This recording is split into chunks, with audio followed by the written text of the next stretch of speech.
There are a lot of people saying that there is no government in Nigeria and Buhari is dead. What about the Vice President, Osinbajo? Well, last Friday, he admitted that the present government structure is expensive, the governance is expensive and unsustainable. That is a confession. That is truth. It disclosed that all the bogus and large and unfunctioning,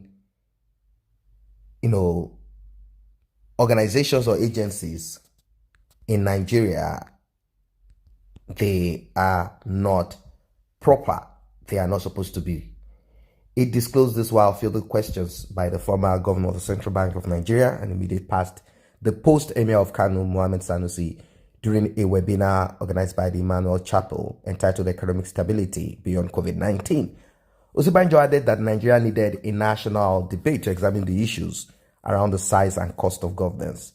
He, however, admitted that it could be difficult for the government to do something about its cost by itself, but that it is something that must be done.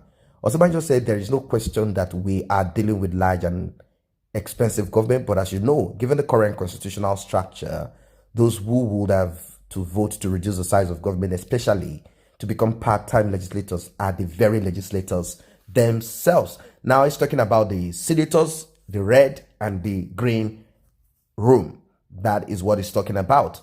These groups of people are supposed to be abrogated, kicked out, and ended. Even if they have to, it has to be only the state that has legislators and not the federal government like what we have today. These people earn so much. The amount that is used to package the corrupt lives of these people, it is so astronomical. I mean, the amount is so huge. They are the ones that determine how much they get. So you can imagine that we may not get very much traction if they are asked to vote themselves, as it were, out of their current relative decent circumstances. The vice president's statement reignites the call for an honest review of how the country is conducting its affairs, and in fact, in many other aspects too. There is perhaps nothing more to add except to state that no other person, body, or institution is better placed to initiate action towards ensuring that Nigeria and its citizens live within their means than the president or the presidency. It is hypocritical to point fingers elsewhere. Did the ruling All Progressive Congress APC not promise change in every ramification of the world? What manner of sacrifice have been made beyond taking symbolic pay cuts? Imagine how much the president earns. Imagine how the vice president collects cash. All of them, they are just dipping their hands into our money, spending it how they want. Indeed, speaking of national debate, why has the APC refused to look into the merits of some decisions reached at the last constitutional conference? Or why has the presidency refused to initiate another if it considered the outcomes of the previous conferences or conference not far-reaching?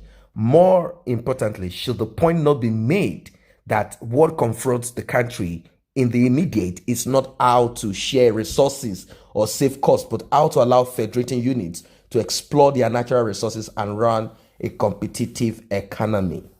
The vice president, if not being dodgy, will be well to explain what has become of the recommendations of the El-Rufai Committee on restructuring, although I'm not a supporter of restructuring. But I think now, before we break, there are certain things that needs to be put off, such as the legislators, the senators. They all need to be kicked out. We don't need senators. They are not adding any value to the lives of nobody. It is simply a burial ground, a resting home for governors, ex-governors. Nothing more. Nothing more. Having a total reorganization of the governance system remains a sure way to see this come to fruition. The ball, as they said, is in the presidency's court. They claim that they are the ones that they are the men of integrity. Now, President Muhammad Buhari is obviously fed up with himself, and of course, his lack of, cautioning the security chiefs to tackle the horrible security situation in Nigeria, especially in the north of Nigeria. During a security meeting with the heads of security agencies, including the Inspector General of Police, Muhammadu Adamu, last Thursday, the State House, the president sternly warned that he will no longer tolerate further worsening security conditions in the country. Expressing his dissatisfaction, he told them, he said their best was not enough. The rising wave of killing, kidnapping, and wanton destruction of property occasioned by the never-ending banditry and terrorism in several states in the north are no longer worrisome, but very, in fact, it is not even a worry again. We cannot even say it's embarrassing. It is deadly.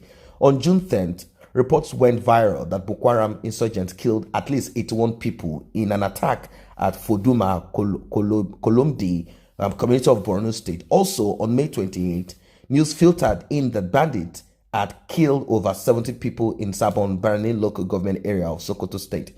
And this is southern Kaduna, Plateau, Niger, Zamfara, Benue, and now Niger and Niger states are now breathing nest of insecurity.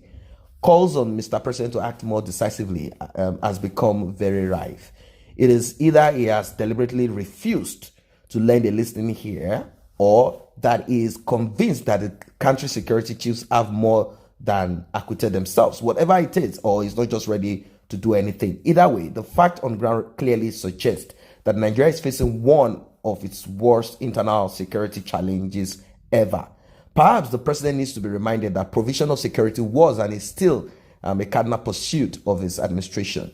Even though, considering the fact that he said he's a Major General Muhammadu Buhari, he has been trained in the military. As it stands, the striking point is that the people in his home state of Katsina have grown weary of his inability to handle the security problems bedeviling them. Although we cannot say it's only the Buhari himself, it is even said that the chiefs, the monarchs, and the religious leaders there, they are hell-bent, on all of these activities, working with the bandits and terrorists. This weariness became an item of national discussion on June 9th when protesters in Yatumaki town, Damusa local government area of the state Katsina, burned down a billboard bearing the picture of the president and logo of the All Progressive Congress, APC, while protesting against the insecurity.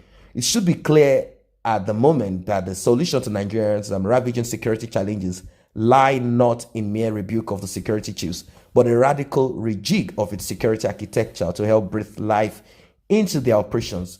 It would seem at present that the country's service chiefs are only enjoying a golden handshake. The security challenges in the country are giving President Buhari the jumps. This has seen him reminding Nigerians that the nation's armed forces are capable of arresting the security gaps created by the growing banditry and terrorism in the northern Nigeria. And I don't think so. I don't think this man is capable of anything at all.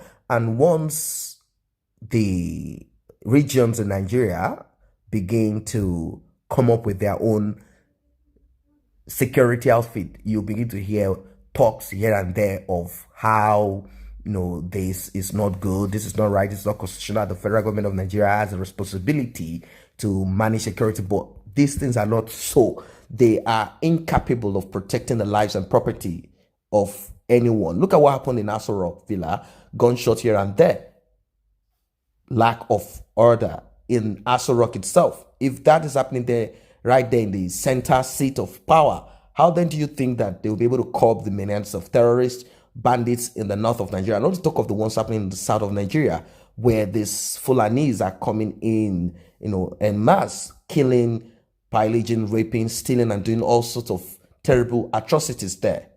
It's terrible. Well, one of Buhari's senior special assistant on media and publicity, Garba Shehu, last Tuesday, he said Nigeria's military has displayed its capabilities in the past and will show it again by dealing with the current challenges. This is his assurance to Nigerians. Very funny. Look at what happened when the Chadian soldiers, with their president, a military general, he wasn't afraid. It's not like Buhari, although some might say he's a little bit younger than Buhari, but that's not the case. This man was on seat. He was there on the forefront of the war, and they crushed Boko Haram. They chased them out of Chad. They kicked them all the way, and they ran into Nigeria. And they were there for a month. Boko Haram couldn't perform. In fact, that man pointed to where these the leader of the terrorist group is Shekau, and he says, Shekau, this is where you are. I know where you are. How then do you think Nigerian government, they don't know where Shekau is? They're only promoting this terrorism because they make money out of it.